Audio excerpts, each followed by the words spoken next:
Grimm's Fairy Tales. Brier Rose. There once was a kingdom ruled by a king and queen who had no children.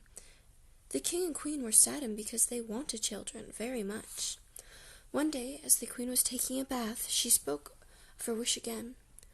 "Oh, how I wish I had a child," she said to herself with a sigh.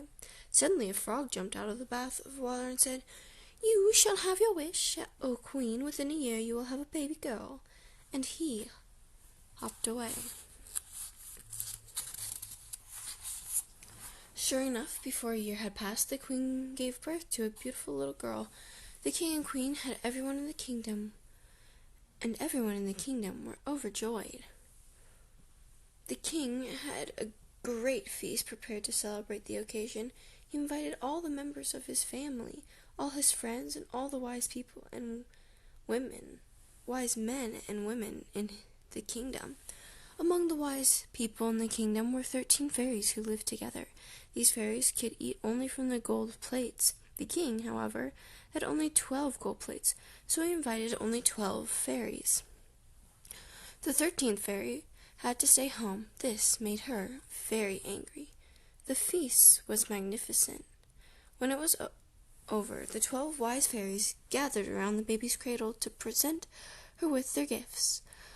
One gave her wisdom, another beauty, the third virtue, the fourth gentleness, and many other similar gifts. The 11th fairy had just given her gift when there was a clap of thunder and a puff of black smoke. Suddenly, the 13th fairy appeared. She had been sitting at home feeling very hurt and very angry because she had not been invited. She got angry and angry until she flew into a rage and wished herself at the palace. Without looking to right or left, she walked up to the baby's cradle and stretched out her magic wand. "On her 15th birthday," said the loud voice, "the princess shall stick her finger with a needle and die." And without another word, she vanished into another puff of black smoke. Everyone at the feast was terrified, especially the king and queen. The 12th fairy, however, had not yet given her gift, and stepped forward and said, "I cannot take away that evil gift, but I can give the princess something that will save her. She will not die, but fall into a deep sleep that will last for 100 years. The king immediately commanded all the needles in the kingdom destroyed. No one could make clothing or mend stockings or do any kind of sewing until after the princess had passed her 15th birthday. This meant that for a long time everyone in the kingdom had to have their clothes made elsewhere. In the meantime, the princess enjoyed the other gifts the wise fairies had given her. She grew up to be gentle and wise and virtuous, and so beautiful that everyone who saw her fell in love with her.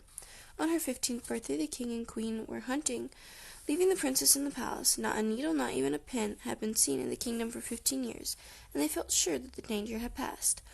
Left alone to amuse herself, the princess roamed about the palace as she pleased, going into all the many rooms and banquet halls until she came to an old tower she'd never noticed before. Up a narrow, winding staircase she climbed until she came to an old wooden door. Pushing it open, she walked into a little room at the very top of the tower, high above the palace. Sitting in the room was an old woman, sewing with a needle and thread. "Good day, old woman," said the princess. "What are you doing here all by yourself?" "I'm sewing," replied the old woman. "What is that in your hand?" asked the princess, who had never seen anyone sewing before. "It's a needle," answered the old woman. "See how it pulls the thread through the cloth." "Sewing looks like fun," said the princess. "It is," said the old woman. "Would you like to try?" The princess sat down next to the old woman, took the piece of cloth and the needle, and tried to sew. The first time she pushed the needle through the cloth, she stuck it into her finger. "Ouch!" said the princess. "I feel sleepy."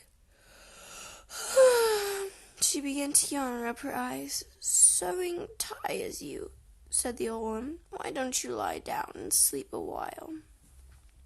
There was a bed nearby upon which the princess lay down. She fell into a deep sleep at once.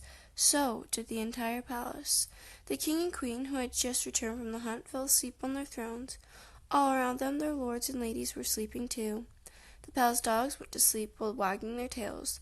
The horses in the stable all went to sleep. The pigeons nesting under the eaves of the roof tucked their heads under the wings and went to sleep. Even the flies on the wall went to sleep. In the kitchen, the flames in the fireplace stopped flickering and crackling and remained still as though frozen. The water boiling in the pot stopped boiling. The cook was just about to pull the kitchen boy's hair. They both went to sleep with the cook's hand clutching the boy's golden locks. The wind around the palace stopped blowing. The leaves on the trees stopped fluttering. The plants stopped growing, and the flowers stopped blossoming. Everyone and everything in and around the palace slept, except for the old woman, for she was really the 13th fairy in disguise. She came down from the tower and walked through the palace, chuckling and laughing to herself. Outside in the courtyard she stamped her foot upon the ground. A thick hedge of briars began to grow up around the palace. It was a hedge of beautiful roses with long, sharp thorns. Higher and higher grew the hedge until it hid the palace from sight, and still the princess in the palace slept. The story of the sleeping princess spread throughout the land. She became known as Brier Rose because of the beautiful roses on the briar hedge surrounding her. So famous did she become that her story was told in kingdoms far from her father's realm. Young princes, drawn by these tales of the princess's beauty, came from other lands and did their best to cut through the hedge. But the hedge was too tough and dulled their swords. The thorns cut on their clothing and held the prisoners until they died. Gradually, as years went by, people began to forget what lay behind the hedge until only a few remembered. They told the story to their children, and their children told the story to their children, so on down through the years. Almost 100 years passed that way. Then one day, a prince from a land far across the sea came to the enchanted kingdom. He met an old man who told him the story of the sleeping princess and the wonderful hedge that kept the world from her. The prince was so taken with the story, with the old man's description of Brier Rose's beauty, that he cried, "I have to see her for myself." The old man tried to persuade him not to make the attempt. "The hedge is high and thick," he warned, "and the thorns will catch you and hold you. Besides, it may only be a story. No one knows for sure if such princess is really there, or if she ever lived." "No matter," said the prince, "I must see her for myself. I want to see this beautiful sleeping Brier Rose before I return home." The prince traveled many days until he came to the hedge surrounding the palace.